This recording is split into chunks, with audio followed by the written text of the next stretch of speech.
Vous ne devez donc pas craindre de ne pas faire assez. Vous ne faites pas assez. Et pas seulement ça, vous ne ferez jamais assez. Jésus a fait assez.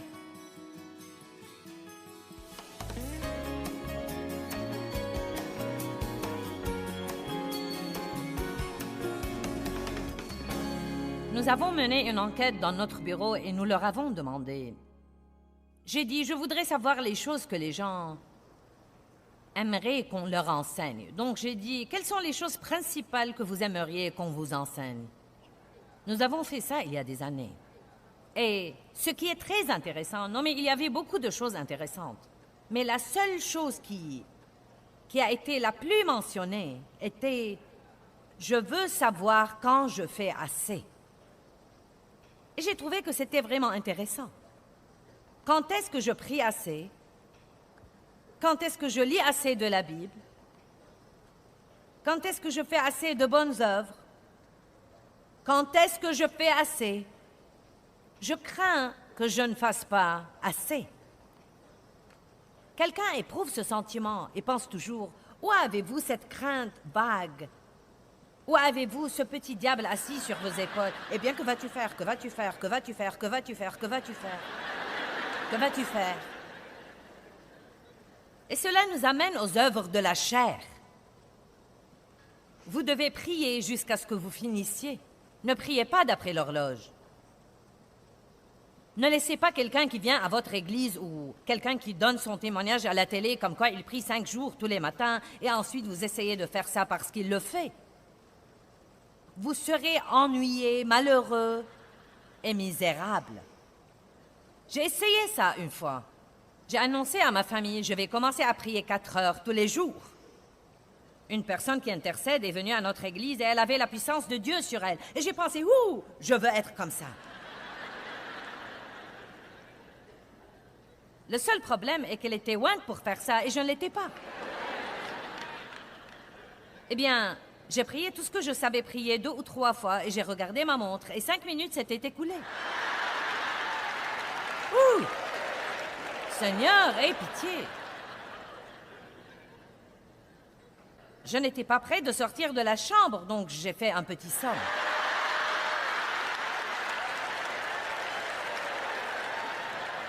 Je les appelle les petites sommes de la...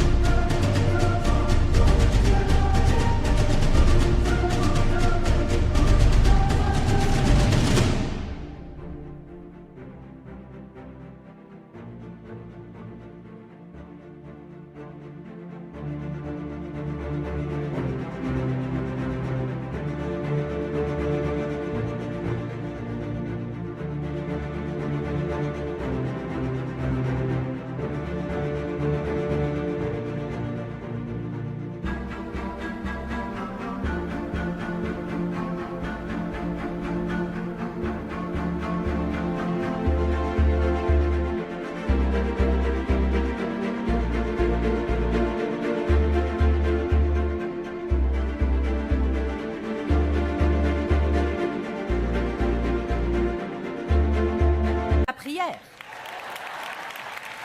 Quand vous allez prier et que vous vous endormez, c'est ce que j'appelle un petit centre de prière. Ensuite, vous vous réveillez de temps en temps. Seigneur, je t'aime, merci Jésus. J'ai 2 petites sommes de prière tout le temps.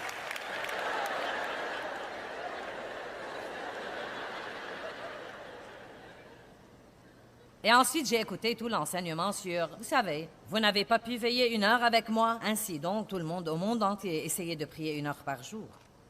Et c'est incroyable, les choses que nous suggérons.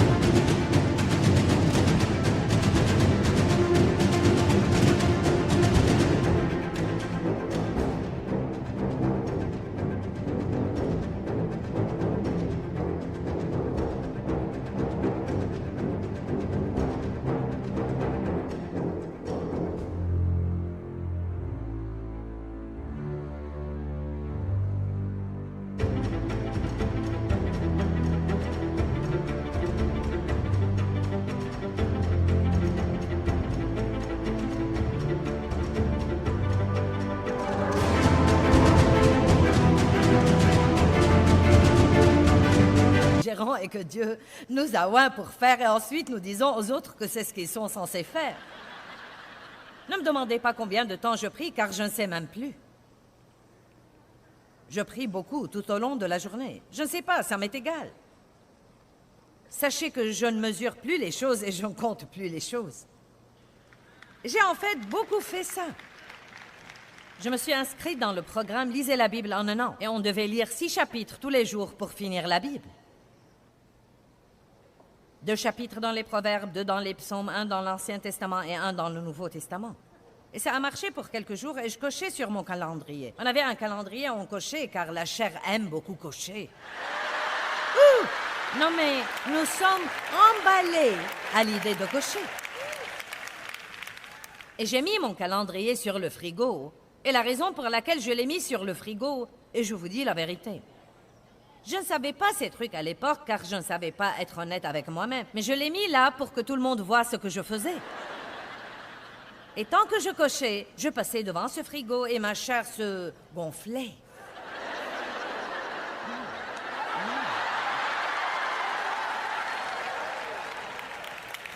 Non mais comment peut-on nous améliorer en priant 4 heures tous les jours et en lisant toute la Bible en un an?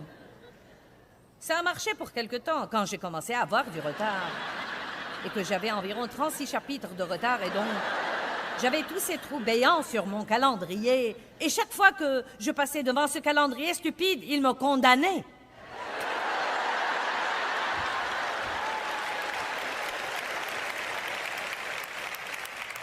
Non, mais ça m'a pris des années pour surmonter ça. Et finalement, Dieu m'a dit, veux-tu arrêter de compter tout ce que tu fais?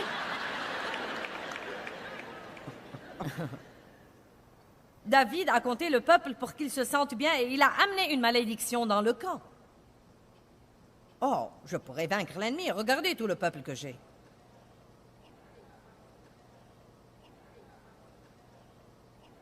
Vous ne devez donc pas craindre de ne pas faire assez. Vous ne faites pas assez. Et pas seulement ça, vous ne ferez jamais assez. Jésus a fait assez.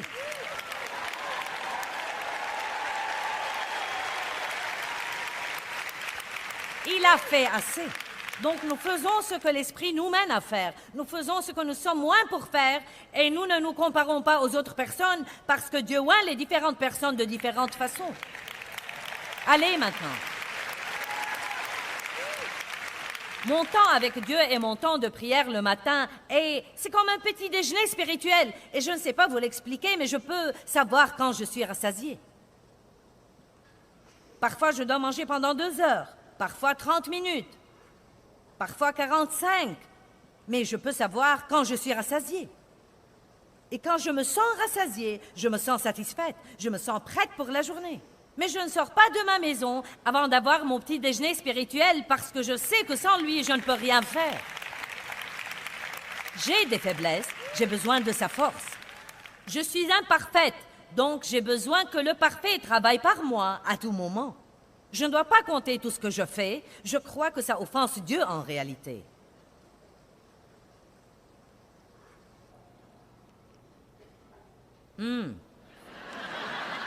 Vous savez pourquoi? Parce que vous vous sentez content de vous si vous faites beaucoup.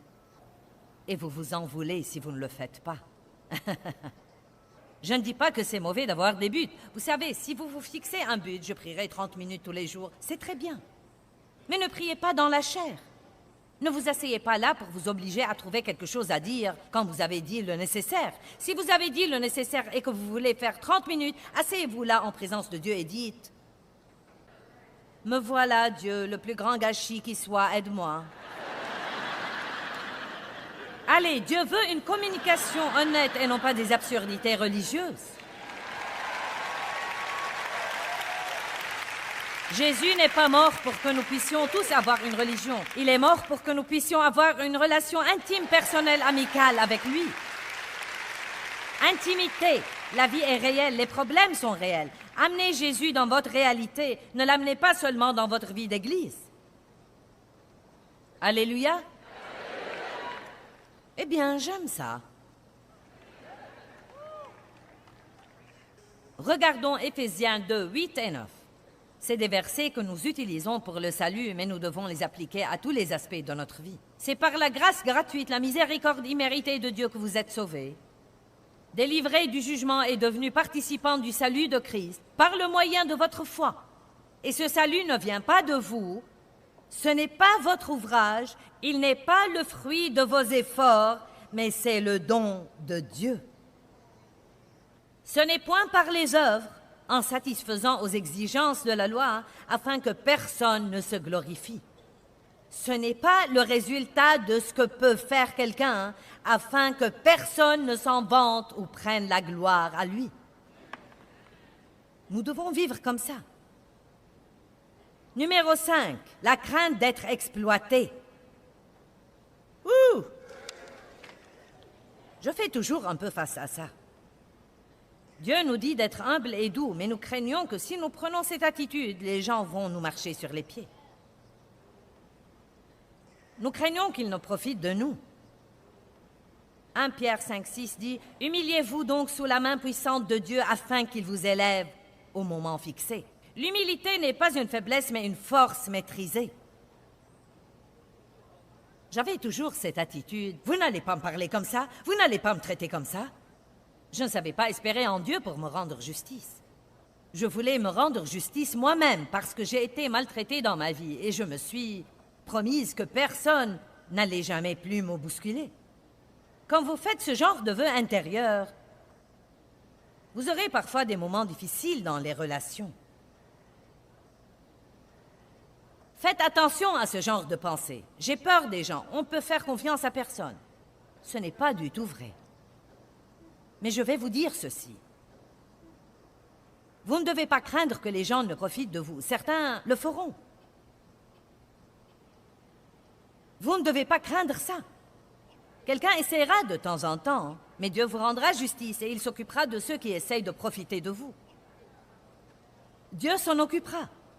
Vous ne pouvez pas vous isoler et refuser d'avoir une liaison avec quelqu'un de peur qu'il ne vous fasse du mal. L'amour fait du mal. Vous ne pouvez pas aimer et ne jamais souffrir. Si vous vous ouvrez à l'amour, vous souffrirez, mais vous ferez souffrir aussi. Bonjour. Merci pour votre encouragement. 2 Timothée 4, 14. Je veux que vous remettiez les choses à Dieu ce soir. Juste, remettez-les à Dieu. Alexandre le forgeron m'a fait beaucoup de mal, dit l'apôtre Paul. Le Seigneur lui rendra selon ses œuvres. Mince, alors j'aime cette attitude. Mon sang, ce type a vraiment profité de moi et m'a maltraité.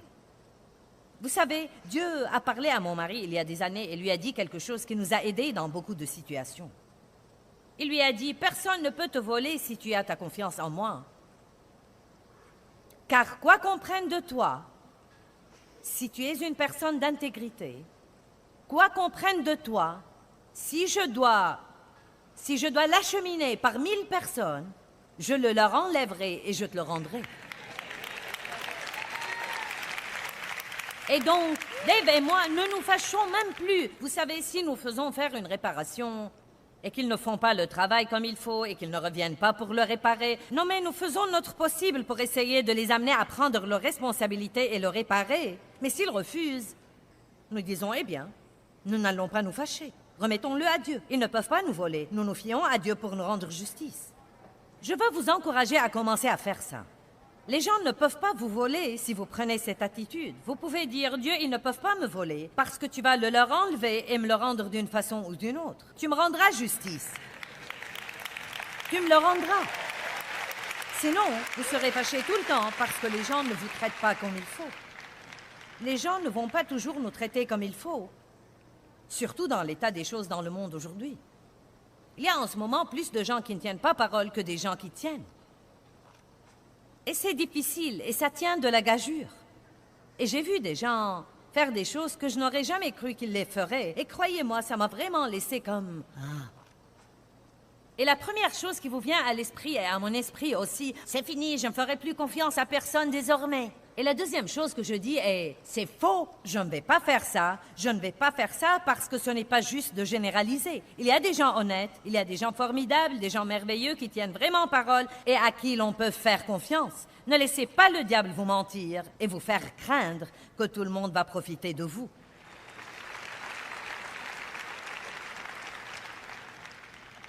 Numéro 6.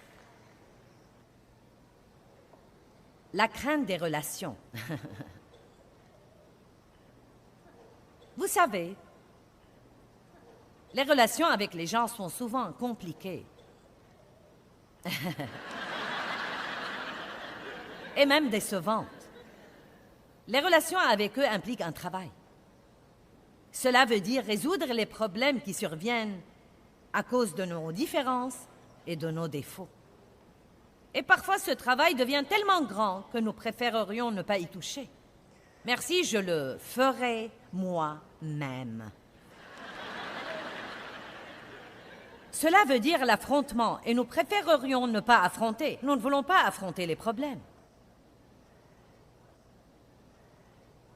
Nous n'aimons pas déléguer des choses aux autres personnes, donc nous nous tuons au travail et nous finissons par murmurer, ronchonner et nous plaindre parce que nous ne faisons que travailler tout le temps. Et nous ne déléguons rien aux autres parce que nous ne voulons pas avoir à supporter leurs faiblesses.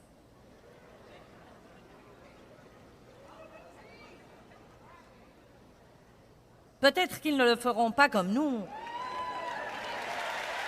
car nous sommes les seuls qui savent faire quoi que ce soit comme il faut. Eh bien, je vais vous dire quelque chose. J'ai failli mourir il y a environ 6 ans. De tout le travail que j'avais fait en essayant de bâtir ce ministère et de faire ce que je sentais que Dieu m'appelait à faire. Et c'était plus facile dans les années précédentes. Mais nous arrivons à un point de saturation. Et j'ai commencé à sentir que je ne pouvais plus faire ceci désormais. Non, mais je n'ai fait que travailler, travailler, travailler, travailler, travailler. Non, mais j'ai écrit 90 livres. Je n'ai pas fait ça à loisir. Amen. Et je ne le regrette pas. Je veux laisser au corps de Christ un héritage de 100 livres. C'est mon but. Je veux les lui laisser. Je veux que les gens lisent mes livres longtemps après que Jésus me prenne au ciel. Car la plupart des livres qui ont influé sur ma vie sont des livres qui ont été écrits au XVIe et XVIIe siècle. Donc, quand quelque chose est mis par écrit, il est là pour toujours. Évidemment, vous pouvez voir de la taille du ministère et des grandes choses que Dieu nous laisse faire, que ça a pris un travail fou. Et je me rappelle avoir dit à mon mari, il y a quelques années, j'ai dit, tu sais quoi? Je ne vais plus travailler aussi dur désormais. Je ne peux plus le faire. Si nous devons réduire les effectifs de ce ministère et le rendre plus petit, je ne vais pas faire ça. Eh bien, à cette époque-là, notre Benjamin, qui a maintenant 31 ans, donc il avait environ 25 ans à l'époque, est revenu travailler pour nous. Il avait travaillé pour nous pour quelque temps et il a fait ensuite d'autres choses. Et ensuite, il est revenu travailler pour nous. Et j'ai commencé à me rendre compte que Dieu l'a mis là pour prendre beaucoup de responsabilités que je prenais. Notre aîné travaillait déjà pour nous et il s'occupait des missions mondiales. Mais beaucoup de trucs dont je m'occupais étaient des choses avec la télé et la radio. Non seulement je faisais tous ces trucs, mais encore je m'y investissais. Et donc, j'ai finalement compris que si jamais je voulais avoir le moindre repos ou la moindre joie ou la moindre paix, que je ne pouvais plus faire tout ça désormais. Je ne pouvais plus faire tout ça désormais. Et je suis sûre que certains ont dit ça. Eh bien, je ne peux plus faire tout ça désormais. Quelqu'un a dit ça? Je ne peux plus faire tout ça désormais. Eh bien, j'ai remis tout en ordre. Dave et moi ne travaillons presque plus dans la direction du bureau. Non, mais nous savons ce qui se passe. Nous participons quand il le faut. Nous contrôlons les choses. Mais je m'adonne maintenant à ce que je suis en fait appelée à faire. Je peux faire beaucoup d'autres choses, mais je ne suis pas appelée à faire ces choses. Et ce n'est pas parce qu'on sait faire quelque chose qu'on est censé le faire. Et écoutez-moi, ce n'est pas parce qu'on l'a fait pour un certain nombre d'années qu'on est censé toujours le faire. Il y a des saisons dans nos vies. Et on est censé remettre les choses à la génération d'après. Eh bien, tout ce qu'on fait n'est pas vraiment ce que je ferais moi-même. Je vois les pochettes de certains de nos albums CD parfois et je pense, eh bien, je n'aime pas ça. Mais vous savez quoi? Ce n'est pas assez important pour que je reprenne le travail. Et il y a des choses comme ça qui arrivent. Vous savez, ça et là. À dire vrai, je n'y prête même pas autant d'attention désormais parce que le résultat final est merveilleux. Dieu nous bénit, le ministère grandit, on aide les gens partout dans le monde et je ne dois pas tout aimer. Et vous de même, vous ne devez pas tout aimer.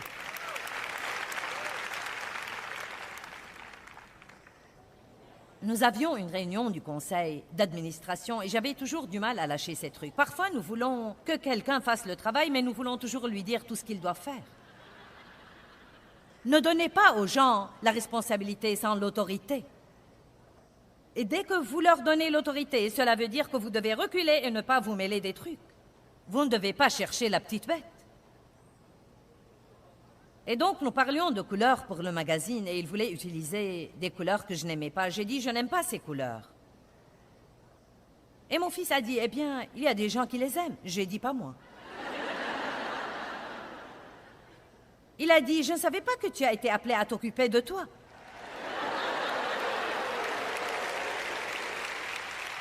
Wow!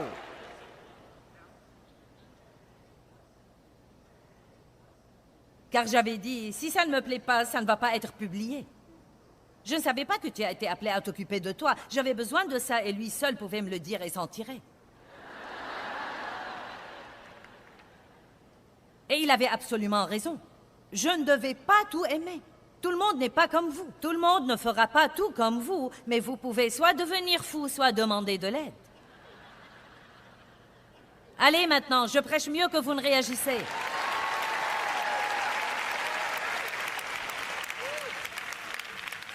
Regardons Exode 18 pour un instant. Je veux vous montrer quelque chose. Cela vous le fera comprendre. Le beau-père de Moïse vit tout ce que celui-ci faisait pour le peuple et il dit, « Que fais-tu là pour le peuple? Pourquoi sièges-tu seul? » C'est comme si je vous regardais et je vous disais, « Eh bien, pourquoi faites-vous tout vous-même? » Pourquoi siégez-vous seul? Mettons le verset sur l'écran. Tandis que tout le peuple est debout devant toi, du matin au soir. Moïse dit à son beau-père, c'est que le peuple vient à moi pour consulter Dieu. Mais bien sûr, tout le monde veut que je fasse tout. Tout le monde veut me parler au téléphone, tout le monde veut que je fasse ceci, tout le monde veut que je fasse cela. Eh bien, je ne peux pas et je ne vais pas. Et tout le monde dans votre famille, tous vos amis, les gens qui comptent sur vous, peut-être qu'ils sont habitués à ce que vous fassiez tout et disent « J'ai besoin que tu fasses ça, personne ne le fait comme toi. » Faites attention, regardez Moïse. S'ils ont une affaire, ils viennent à moi. Je règle le litige qu'ils ont entre eux et je fais connaître les décrets de Dieu et ses lois. Beaucoup de fois, nous aimons ça. Eh bien, tout le monde vient à moi, tout le monde vient à moi. Ça me fait du bien quand tout le monde vient à moi. Le beau-père de Moïse lui dit, ta façon de faire n'est pas bonne. Regardons la chose suivante. Tu vas sûrement t'épuiser, ainsi que ce peuple qui est avec toi. Et voici ce qui arrive. Je crois que Dieu entoure chacun de nous des personnes dont il a besoin pour l'aider à faire ce que Dieu l'a appelé à faire. Je crois ça. Et je peux vous raconter tous les trucs qui se passent dans notre ministère. Non, mais à dire vrai, autre que les sermons et l'écriture et l'enseignement et la prière, j'ai très peu à faire avec tout ça.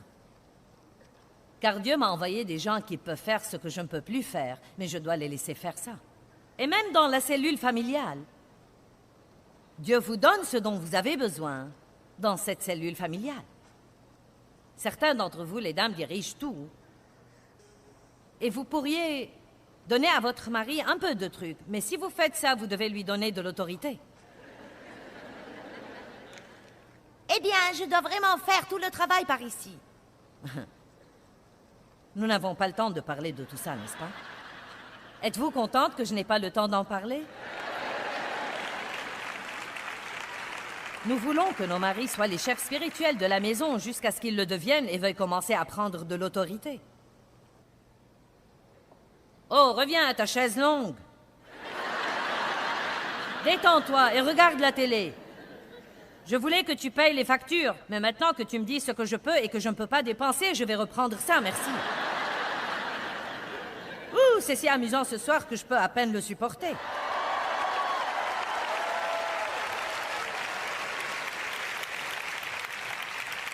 Amen.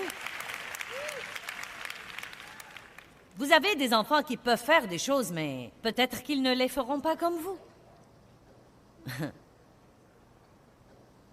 Oui. Le beau-père de Moïse a dit une chose sage. Vous allez vous épuiser et épuiser les autres aussi. Vous savez ce qui arrive aux gens quand Dieu met, disons, dans une église ou dans une société, quelqu'un qui est doué pour certaines choses et que personne ne se sert de lui? Il se sent mécontent et malheureux et il commence à murmurer et à se plaindre et à tout critiquer car Dieu ne nous a pas créés pour nous ennuyer. Il n'y a rien de pire que de rester là, à ne rien faire et d'avoir à regarder quelqu'un qui est loin d'être aussi bon que vous faire quelque chose qu'il ne vous laisse pas faire, de peur de lui voler la vedette ou de ne pas le faire exactement comme il le ferait.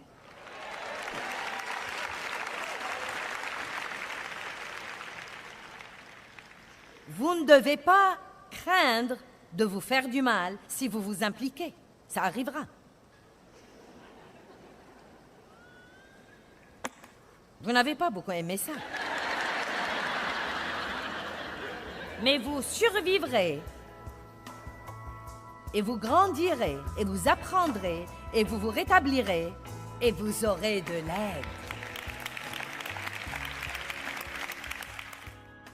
Eh bien, la crainte ne doit absolument pas gouverner votre vie. Vous pensez y faire face, la vaincre et trouver la liberté en Christ pour faire ce que Dieu vous a appelé à faire. Vous pouvez faire les choses même si vous devez les faire en ayant peur.